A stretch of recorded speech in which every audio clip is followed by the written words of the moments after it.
Hi, this is Isabel Alexander, the Encore Explorer, and right now I'm coming to you live from Ontario, where I'm camping.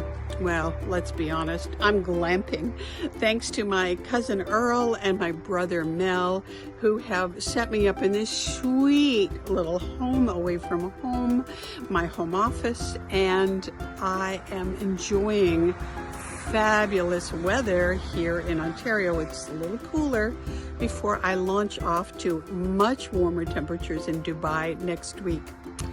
On that theme, I wanted to share with you some content that was recorded in something during COVID with my daughter Amanda, who is a bona fide expat who's lived and worked overseas for more than a decade. I think you'll find the content fascinating, especially if you're considering the expat lifestyle.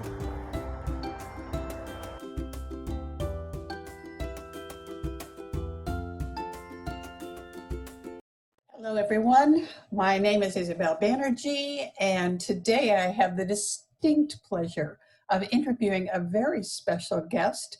She's rather well known internationally, but today we have her here on Zoom with us. Let me introduce to you my daughter, Amanda Sheldon. Hi, so great to finally get to be on the program. And it's so wonderful to see your face, even though I really wish we were sitting in the same room, or at least in the same country. But Yes. as our listeners will find out very soon, we are much closer now than we were a few weeks ago. Now, I'm Isabel Banerjee, and I am the author of Who Am I Now? Feminine Wisdom, Unmasked and Uncensored. And today, I'm excited to be able to share with you some of my daughter's experiences about who she is today, who she has been, and where she has been. So welcome, Amanda. Hi. For everyone out there in TV land, Amanda just moved back from the United Arab Emirates, the UAE, Dubai, to now re-domiciled in Toronto, Ontario, Canada.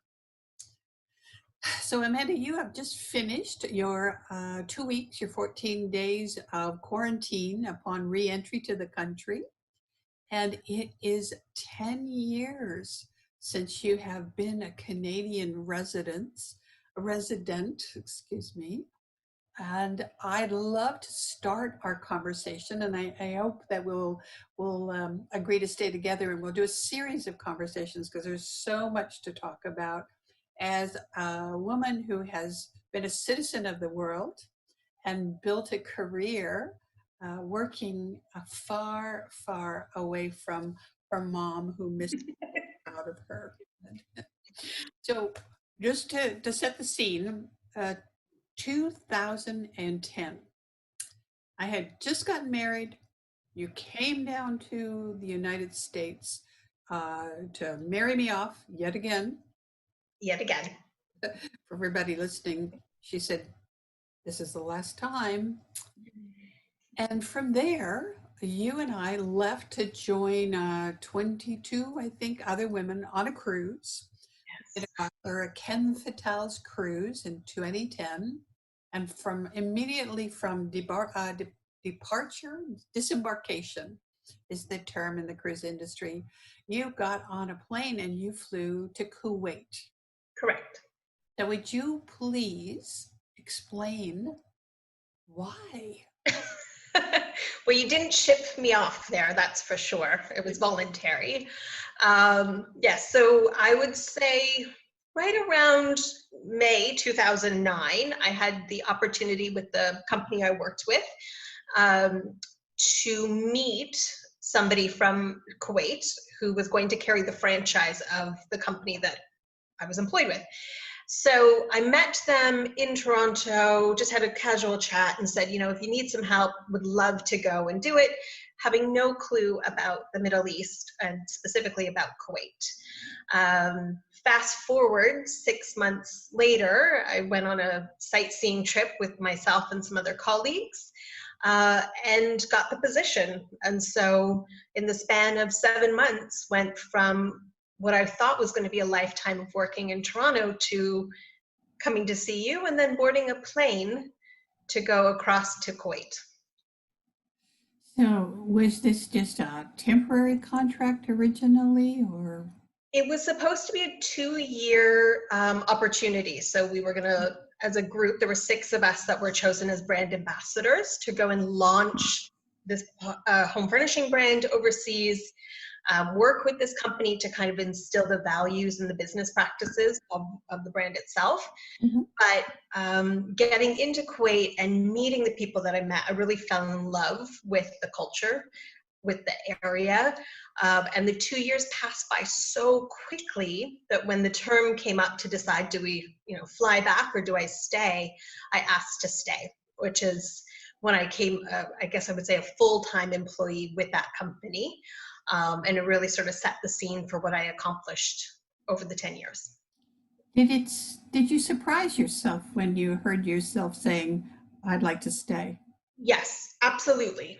I have always joked that if you had asked me, at the beginning of 2009, could I ever see myself a year later living in the Middle East, working in a foreign country where I knew nothing about the culture or the language, I would have said no.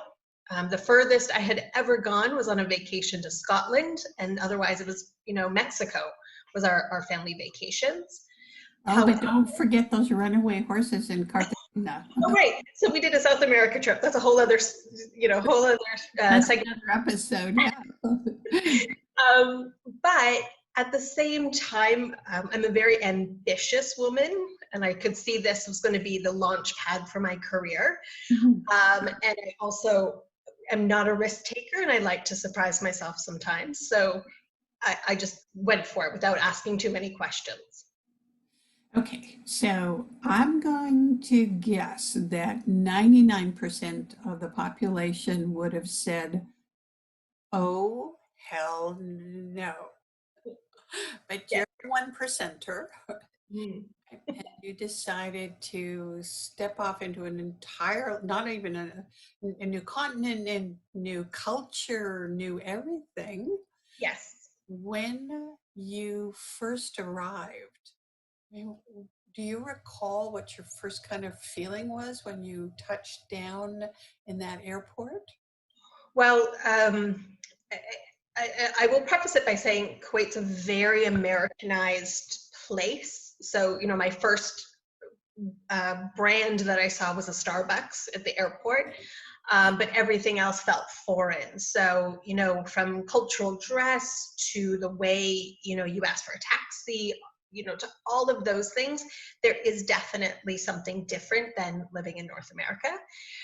So I remember getting settled into my temporary accommodation because the company was putting us up in this, building in the middle of nowhere, and being fine until the next morning when I looked out the window and I was looking at sand. I was looking at people's laundry hanging from their windows, and the call to prayer, like that woke me up at 4 a.m. So it definitely was that moment where Dorothy says she's not in Kansas anymore. I had that, right off the plane. I can't even imagine. It would have been very much like being on another planet, especially since I know you as you were always a city girl at your heart, through and through. When I used to drag you off to grandparents' farm, you were like, no, no. And here you were, you were billeted in a kind of in an outlying area of the city, right? Correct. However, what I guess made it bearable was I knew from my company at any time that I didn't want to be there, I could go home. So there was that safety net. Okay. There were 6 of us, as I said, brand ambassadors who we were all in it together. So you have that camaraderie of being able to say, hey, you're going through this, and so am I. So that support system was there. But also, I think I wanted to prove something to myself that I could do it. And so I, got dressed, they picked me up, I went into the office the first day, and from there it just got easier because every expat goes through that same culture shock. And so all of my colleagues in my office were there to help me and give me suggestions and, tell me where to live so I wasn't living in the middle of the desert. It was very helpful. Very good. So as an expat, did you have some initial training or indoctrination so you could sort of distinguish what was expected culturally of you? Everything that they sort of preemptively told us, Yeah. I would say turned out to be false. Because my notions of living in Kuwait were, women can't drive and women should be covered and, don't look at a man, don't shake hands. All of that was out the window within the first week where, again, interacting with locals, you could see that actually, no, all of those things were outdated. There is a conservative dress that you follow. There is subtle nuances in terms of hospitality and who you speak to first. Right. But I didn't feel that I was going to misstep in any way. I actually probably was more worried because most of the working population there are other expats from other nations. And so it wasn't just Arabic that I was navigating, it was Tagalog, Hindi, Urdu, all these multicultural individuals who work there that also didn't speak English. So I had to learn many languages, not just one. Phenomenal. So I think, I've been to visit you, lived in Kuwait, and again, when you've been living in Dubai, which is another segment. And so I do understand what you're talking about the more um, expected or westernized environment. But I think the majority of people, at least the people I've encountered for the most part, just, they're thinking it's all camels and burqas and dates, So that is a misconception. Yes. There are camels, there are dates, Yeah. there are abayas. I never saw a burqa. Women are fully covered, but there's different names for things. Right. But that's not what the expat lifestyle is. So there is a parallel community that happens there. So respectful of each other's practices and lifestyles, but more of a supportive live and let live culture, would you say? Yes, I think especially in Kuwait, the expats outnumber the local population 3-1.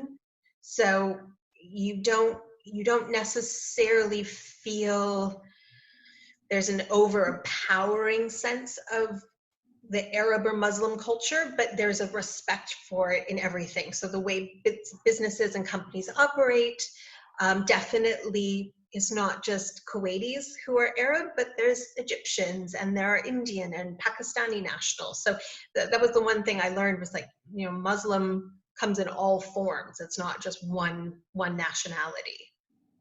Okay, so when you left Canada, didn't have any understanding or knowledge of the nuances of different countries, cultures, religions. No, you were immersed.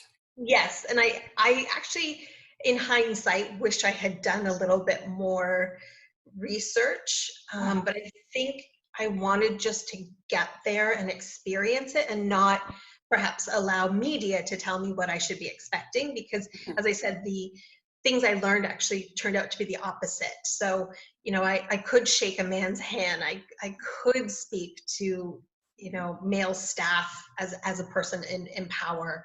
And there are moments, obviously, again, their cultural biases come out of something true, but Right. It definitely, the Western media really focus more on the Kuwait War and how oil ruled everything, where that's not the case. Yeah, that's unfortunate that the media attention is focused on the more uh, uh, negative and more clandestine or controversial aspects of a relationship as opposed to what do the day-to-day people do and how do they interact and I mean I share with everybody that I mean as a mother I was worried even though I knew you to be an extremely competent individual and you were 30 years old at the time but I couldn't help but worry that, oh my gosh, it's so foreign and it's so far. And, what is really the treatment of women? Because in Western society, we're only, the filter is, is harder than a Correct. covering, right? I will share. So, in my first 2 years, again, my social circle was only people I worked with, and Right. primarily European expats or North American expats. Mhm. But it was really after I made that decision to stay on where I opened myself up to meet other people. And so, most of my close friends are Arab there, but not necessarily local, where they're from Syria or Lebanon, and their families settled in the region and built a life there. So the kids have only known that. Right. And they gave me really a strong perspective on family and what that Arab culture is family and hospitality. So, I loved being able to go to people's houses for celebrations and go to weddings, and just see how culture unfolds so differently, but in how much reverence they have for people. Would you say that your relationship with the word immigrant and what it means has changed since you went to the UAE? Absolutely. I mean, and my whole time in the Middle East, I was the immigrant. And yet I had, unfortunately, the way it works, there's a hierarchy to that immigration. Um, but I had that opportunity to see the world from an outsider coming in, Right. and how much pride Mhm. as immigrants, working immigrants, we had for the countries that support us, which is what I can see happening here when I've seen Toronto news or North American news. People who move into a new country to start their life really invest everything they have to make that life better, but it also then invests in the country they work with. And they have that pride and sense of ownership to do something better with it.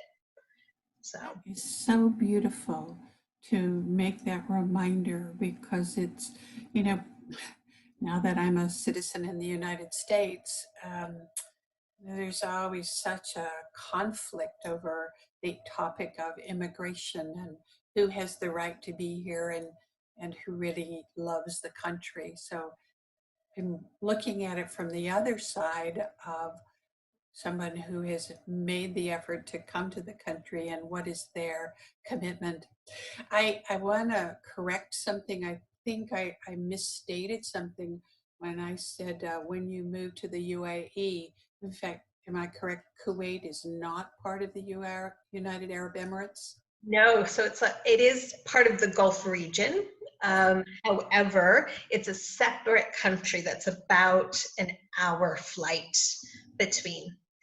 So the UAE is similar to how I describe Canada with the provinces. So there's 7 emirates that are combined under one leadership, Mhm. which is why it's called the United Arab Emirates. Okay. Okay, testing your memory now. Could you name all the Emirates? Or I can, yes. yay, okay. And it's only because it's still fresh in my mind because I've seen all of them. But do I win a prize if I do it? Absolutely. I'm going to send you some camel's milk. Yeah. Wait, you should put this out to your listeners to see if they can name all 7 of them without looking at Ooh, Google. okay, well, we could make that a challenge and say, yeah, they can respond in the comments, and I'll have you choose a winner. You'll be the judge. Sure. The the randomly chosen winner will receive a signed copy of Who Am I Now? Feminine Ooh. from the author. What? I don't even have that, so I'm impressed. That's right. You were out of the country and it wasn't available on Amazon there yet. So I must rectify that. Okay, well, this is just the tip of all of the things that I want to ask you and to thank you for sharing so generously with my listeners because I believe, like you, and you've experienced it and lived it, that the more that we know about each other and other cultures and how we can relate to the female population in other areas, it gives us such a tremendous advantage. And I think it's us girls in the world that are going to make it a better place to live. So, parting questions. Number one, what is something that you really missed from Canada when you touched down 10 years ago in the Gulf region? Ooh, so I missed ketchup flavored potato chips because that is not something in the Middle East. They enjoy spicy flavors instead. So Okay. that was the first purchases I made, and I regretted it the next day. All right. So, ketchup potato chips. Did you get some since you moved back to Toronto? I have, yes. Good, good. Anything else that you remember now really missing? Well, my time in Kuwait was different because obviously there's less on offer there, whereas in UAE, I had, I could have pork if I wanted it. Right. But that is definitely your home cooking. I will say I missed that the most. Oh, nice. That and maybe bacon. Well, no, I could have bacon. Let me say that I could have it, but I often felt guilty because I knew my friends were not eating it. So I waited till I got here to have it. All right. And that's respectful. That was very kind of you. And what would you have brought back from Kuwait to Toronto with you if you had no luggage restrictions? Ooh, that's a good one. I don't know, because I found that in my time there, everything I had was more of a memory. So I think when coming back, if luggage wasn't a restriction, I would have brought several of my friends with me because that's what I miss now. Nice. Being here, the distance is there. Yeah. I don't think they'd like being smuggled in a suitcase, but No, say la vie. they might have had to travel with Coco, your cat, in the special luggage. Oh my goodness, that's a whole other segment too, traveling with pets. Okay, we'll hold you to that because I think there's a lot of people would appreciate your insight and your experience on being an expat and a woman traveling with her cat. So let's wrap this segment now and come back. And in the next segment, I'd like to talk more about the misconceptions that we have from different parts of the world and your experience. Let's say with fashion and accommodation and travel within the region. Oh, and maybe outside the region, because there's a couple of exotic destinations we can reveal. So thank you. Stay tuned, everybody, for the next episode. Bye for now.